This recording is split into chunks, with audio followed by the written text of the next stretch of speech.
demostración genésica que nos permitiera, como en una deducción matemática, llevar este enunciado a uno anterior más claro del que luego lo obtuviéramos genéticamente por deducción? No.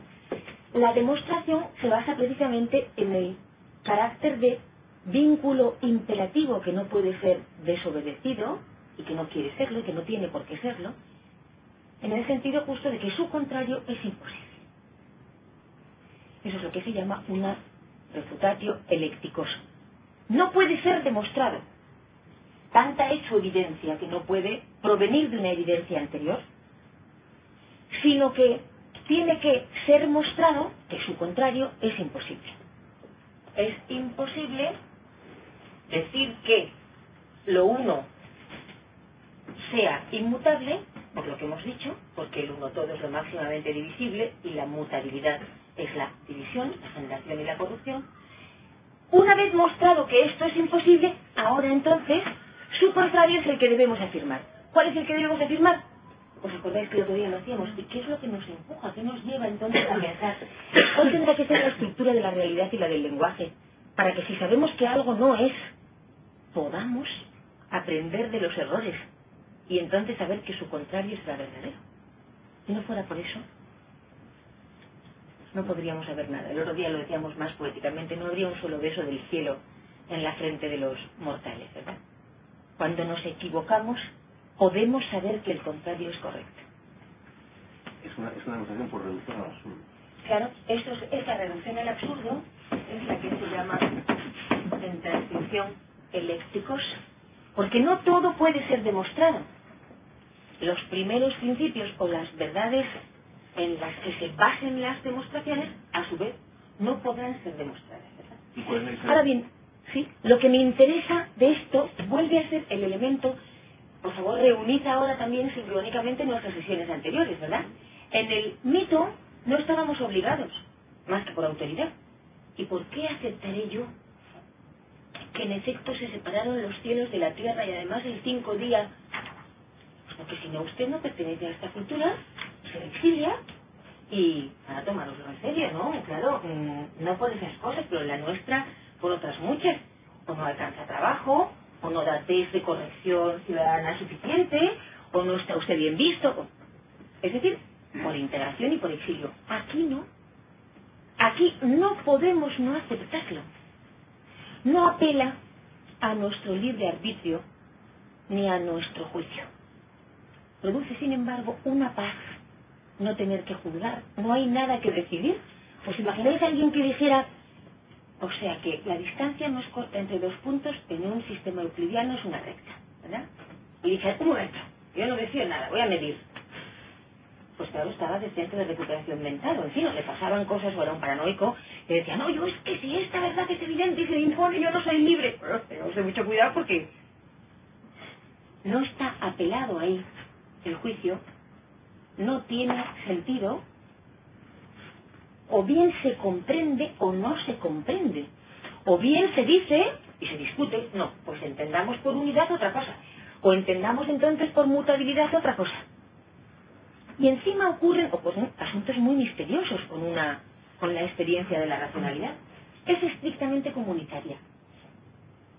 Una vez que todos nosotros hemos entendido que en un sistema euclidiano la distancia más corta entre 2 puntos es una recta y no una cometa que pasara por Marte y luego después una atravesada Nueva York para venir hasta aquí, ¿verdad? En realidad lo hemos comprendido comunitariamente todos, pero esa unidad que hemos comprendido es indivisible. No hemos comprendido cada uno una parte y luego después hacemos un puzzle que organicemos en una recomposición, ¿verdad?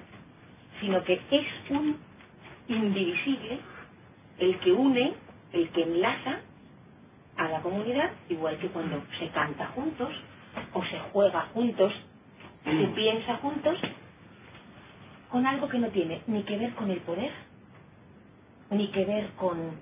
no podemos negociar. Pues no viene esta compañera mía y me dice, bueno, mira, tú di esto, o di que no, di que en la física euclidiana no es verdad que los triángulos, rectángulos tengan 180 grados, o di esto otro, porque entonces yo te consigo un... Está fuera de lugar, no hay nada que convenir, nada que negociar. ¿Se entiende o no se entiende esa indivisibilidad? Y además podríamos poner otro ejemplo de un asunto misterioso que ocurre con estas experiencias de discursos que sí son racionales y no mitológicos, ¿verdad? Si yo, por ejemplo, os leo ahora, no lo tengo a mano y me lo invento. Si yo digo, porque al predominar sobre el lugar lo pierde, y en esto consiste la desmesura del hombre que le lleva a confundir siempre el ser con el no ser. Y luego digo,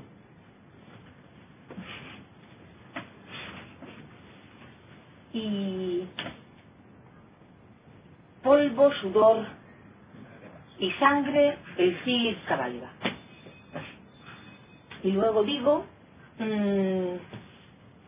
cualesquiera de los peatones de esta ciudad están obligados a pagar una sanción de 5 Coca-Colas cada vez que atropellen un gato verde. En esas 3 locuciones, primero hemos empezado por el canto sexto de Antígona en el siglo V a.C., de Sófocles. Después nos hemos ido a Antonio Machado o a Manuel, en un sé cuál de los dos, en aquel poema. Y después nos hemos ido a una pieza absurda, ridícula, estúpida, que me acabo de inventar, ¿verdad? Y que podríamos... ¿Perdón? De Manzano, una de Manzano. ¿Queréis no distraeros, por favor? No habéis tenido que olvidar entre una cosa y otra. No había mezcla, habéis volado del siglo VI, del siglo V antes de Cristo al siglo XXI. No habéis tenido que borrar, no habéis tenido que recurrir, no había proceso. Hay un elemento de absoluto en toda experiencia del pensar que no es genético, porque además no mezcla ni recompone. Cuando digo absoluto vuelvo a decir absolutamente, solamente, simplemente, no el uno todo. Ese quitarle para siempre, porque Grecia nunca ha dicho al uno todo, le ha llamado as y le ha llamado gen, pero nunca ha dicho haplos, el adverbio simplemente, ¿verdad?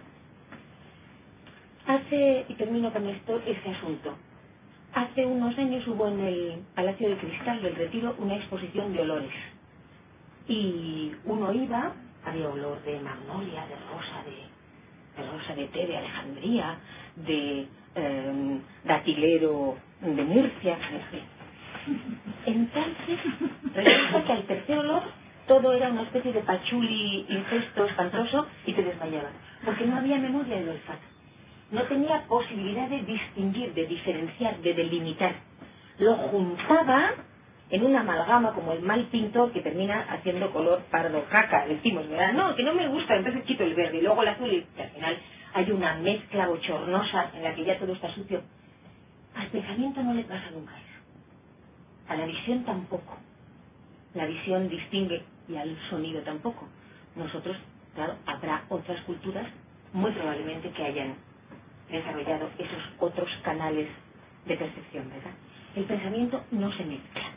No se mezcla. Hay un elemento de salto temporal que no es procesual genético. Eso no significa que no haya que discurrir